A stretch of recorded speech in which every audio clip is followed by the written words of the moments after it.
पूरा रस भी पूरा हो गया। पिछली रात बिलासपुर में बड़ी दुखद घटना हुई।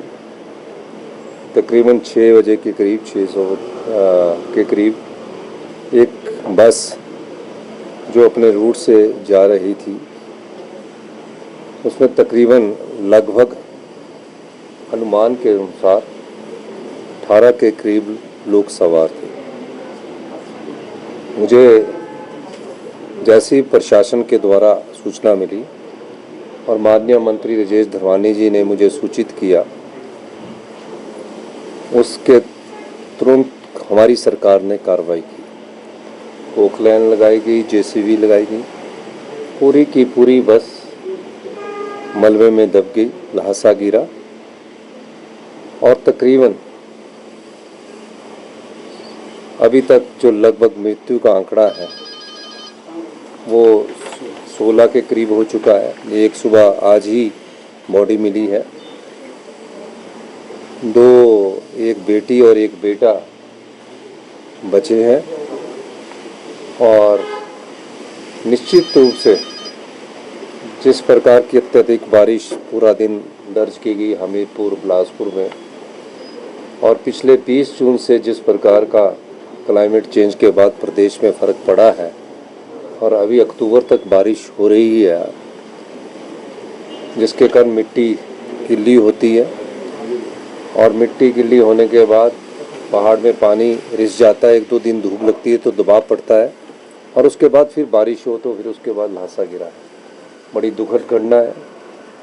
और हमारे रात को मेरी डिप्टी सीएम साहब से बात हुई, उनको दशहरा छोड़कर हमने अंतर्राष्ट्रीय दशहरा था जिसमें मैंने खुद जाना था।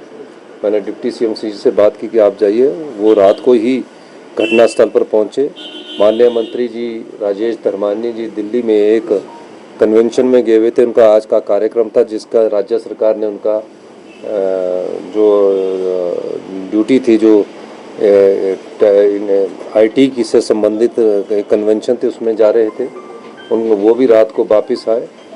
और हमारी सरकार ने जो भी डिजीज़्ड है जो हमें छोड़कर चले गए हैं उनको 4 लाख रुपया मुआवजा देने की बात कही है। मुआवजा से उन घावों को नहीं भरा जाता, लेकिन एक आर्थिक सहायता के रूप में ये पैसा उनको दिया जा रहा है। और जिस प्रकार अभी भी बारिश पिछले 2 दिन से चल रही है और पहाड़ी क्षेत्रों में बर्फ़ हो रही है, निश्चित रूप से हमें आगे ख्याल रखकर अपने जो छोटे लिंक रोड है उस पर बचकर चलना है। सर, लोग वहाँ पर आरोप लगा रहे हैं कि पहले ही अधिकारियों को सूचित किया गया था कि पहाड़ दरक रहा है, लेकिन कोई एक्शन नहीं लिया गया और उस वजह से ये गलत बात है। सर, कोई ऐसे ब्लैक स्पॉट्स जो मानसून के बाद नहीं, ये वाराणसी से कलोल के लिए सड़क है। अब लैंडस्लाइड्स पहाड़ के स्वभाव में है, लेकिन इस समय इन क्षेत्रों में लैंडस्लाइड नहीं होता है और निश्चित रूप से उसका नुकसान जो है कम होता है। इस अक्टूबर के महीने में हमें जो ज़्यादा सड़कों का नुकसान होता है वो अगस्त और जुलाई के महीने में बहुत अधिक होता है।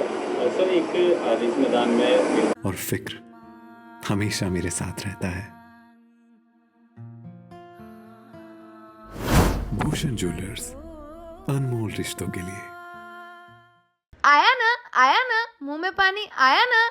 आपने मोमोज तो बहुत खाए होंगे, लेकिन वाह मोमोज के मोमोज नहीं खाए तो क्या ही खाया। टेस्ट की बात करूं तो जब मैं वीडियो बना रही थी ना, तो मुंह में इतना पानी आ रहा था कि जल्दी से मोमोज मिले और मैं खाऊं। वाह मोमोज।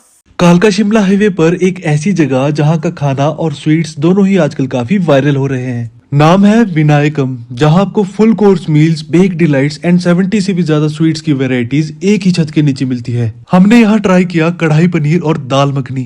टेस्ट बिल्कुल लाजवाब था, perfectly spiced and rich in flavours. सच में इस टेस्ट को मैं कभी भूल नहीं सकता। खाने के बाद हमने ली रसमलाई और भाई सच कहूँ तो इतनी सॉफ्ट और क्रीमी थी कि बस खाते ही मुंह से बाहर निकल गया। आप भी यहाँ की रसमलाई एक बार जरूर ट्राई करना। और जब पता चला कि यहाँ 70 से भी ज्यादा स्वीट्स की वैरायटीज मिलती हैं तो कैसे ना ट्राई करते। हर स्वीट में अलग ही स्वाद था, एकदम फ्रेश एंड फ्लेवरफुल। यहाँ इंडिया के हर कोने से कारीगर बुलाए गए हैं ताकि हर स्टेट की स्पेशलिटी आपको यहाँ मिल सके। और टेस्ट में भी ऑथेंटिसिटी एंड क्वालिटी दोनों क्लियरली महसूस होती है। विनायकम स्वीट्स एंड रेस्टोरेंट आपको कालका शिमला हाईवे पर सोलन से थोड़ा आगे सोलोगड़ा में मिल जाएगा। अगर कभी शिमला जा रहे हो और कुछ अच्छा खाने का दिल करे तो इस जगह को बिल्कुल भी मिस मत करना।